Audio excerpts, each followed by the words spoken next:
Hello and welcome back to Rebel to Rise. Today's topic is discomfort. Yes, I am going to go there.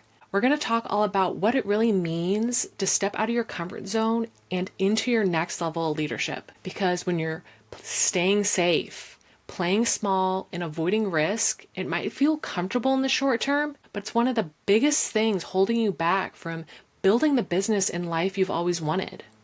So let me first talk about why playing it safe is keeping you stuck. Strategy only takes you so far. You could plan, you could journal, you could set goals, you can map out that perfect funnel. But if you don't learn to lead yourself through discomfort, you'll keep spinning your wheels. Playing safe over and over and expecting a different result is what is keeping you stuck. I see it all the time in my clients, and I've definitely seen it in myself.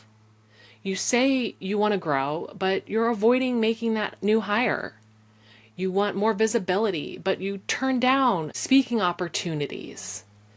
You set a big revenue goal, but you play it safe with your offers. And I get it. Your human self wants you to stay safe. You always want to be safe. You don't want to be put in danger. It wants comfort. It wants certainty. But your higher self, she craves expansion. Every time you lean into something uncomfortable, you're building proof with yourself that you're capable of more than you think. And that is where your next level lives. Let me give you a real example from my life just recently. This past January, I was invited to speak at a local event for women in business. I was given the option to go live and speak in person, or I could speak over Zoom at a later date. My first gut reaction was, do it over Zoom. But I knew to pause and use my human design, specifically my emotional authority, which is how I make decisions. And I sat with my emotions and I realized that this fear was coming up of all the possibilities that might go wrong if I went live in person. But I also realized this was my signal that this was the next level of growth for me. This was my growth edge. I started thinking back to my days at the Cal Poly Rose Float. I used to speak in front of hundreds of people, do live TV interviews. I was nervous then, but I did it anyways, and I did a great job.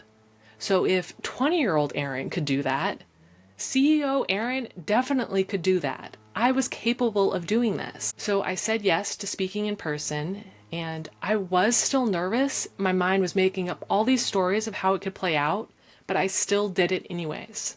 And after the event, I mentioned to someone that I was so nervous before I went on to speak.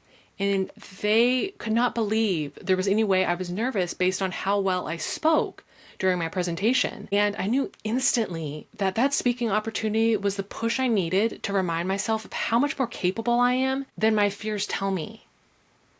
Growth doesn't happen when we're comfortable. It happens when we move through fear without waiting for evidence that everything would work out. If I waited for the evidence that my in-person speaking event was going to go amazing, I would still be waiting because there's never going to be that perfect moment to do something. You just need to push through the fear and do it anyways. And here's what I want you to know. Discomfort is often just unprocessed emotion. You might be avoiding that big decision because you don't want to feel rejected. You procrastinate launching your offer because you're scared of disappointment. You might keep scrolling because you know when you stop scrolling, you'll have to go back to real life and try to live up to the expectations of others. You overwork instead of resting because guilt creeps in every time you try resting. It's so much easier to keep do, go, than feel your emotions. And I know this so well because I did this for so many years. But the more you avoid those feelings, the more they control you. You don't need to get rid of your emotions. You need to feel them so they move. Emotions are energy, and energy always wants to be moving. They don't disappear. You either need to process them or they'll start leaking sideways and slowly take over your life. So let yourself feel. Dance, scream into a pillow, cry, breathe, shake, journal, whatever helps you process. Because when you allow discomfort without judgment, you create a space for clarity, creativity, and courage. It's not about suffering, it's about expanding. So I want to be clear. Discomfort does not mean suffering. You don't have to grind or hustle to prove yourself, but you do need to challenge yourself beyond your edges of comfort. Think of it like this. Discomfort equals growth. Suffering equals ignoring your truth. There is a difference. And no, you don't need to suffer your way to be successful. Success can come with more ease. The moment you say, I'm ready for more, life will rise to meet you. But that means showing up, making bold decisions, and pushing beyond what feels familiar, what feels safe. That is what leadership is. So I want to give you some tangible tools to navigate this discomfort. Let's make this practical. Here are 5 ways to lean into discomfort and start regulating your nervous system when you get all these emotions of fear and the butterflies in your stomach and just ugh. First, I want you to breathe through it. Try box breathing or long exhales to calm your body when fear hits. Breathing is very underrated, and most of us forget how powerful our breath can be. It can instantly get you out of fight or flight and tell your brain that there's nothing to fear, you are safe. Number 2, ask yourself, what would my higher self do? It's amazing when you ask yourself these questions how you'll get more clarity and realize fear is not holding you back. When fear speaks, get curious. Pause and ask yourself, is this fear or is this growth calling? And also ask yourself, if you knew everything would work out, how would you respond?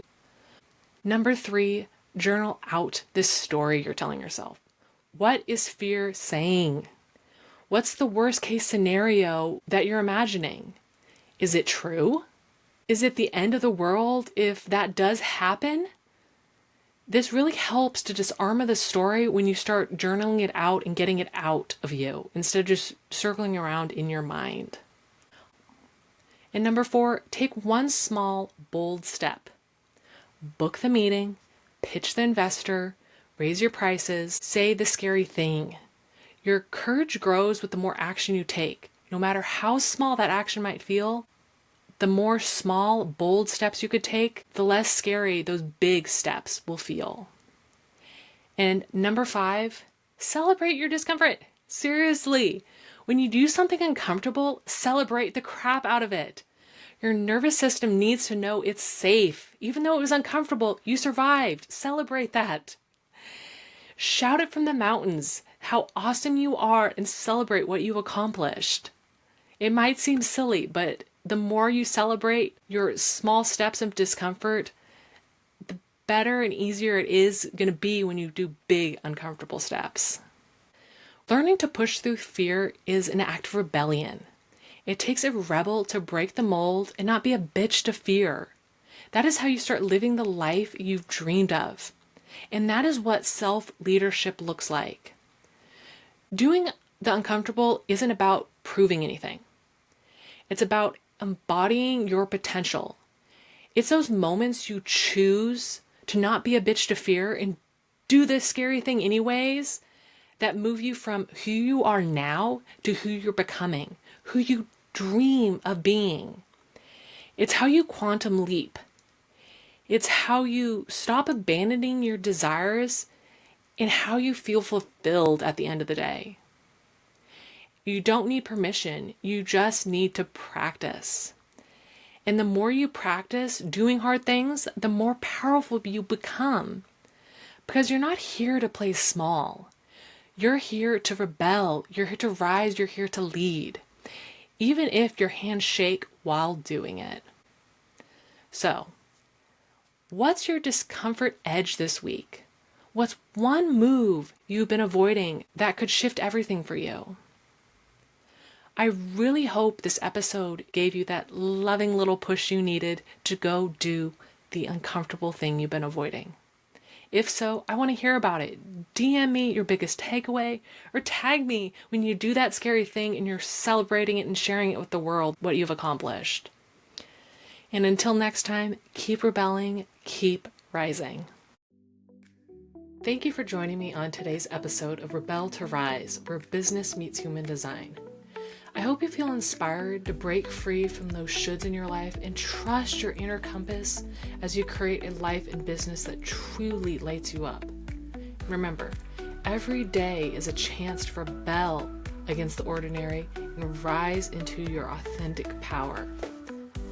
If you enjoyed this episode, please subscribe, leave a review, and share it with a fellow rebel who's ready to lead their lives unapologetically. Until next time, keep trusting your intuition, keep breaking the rules, and most importantly, keep rising.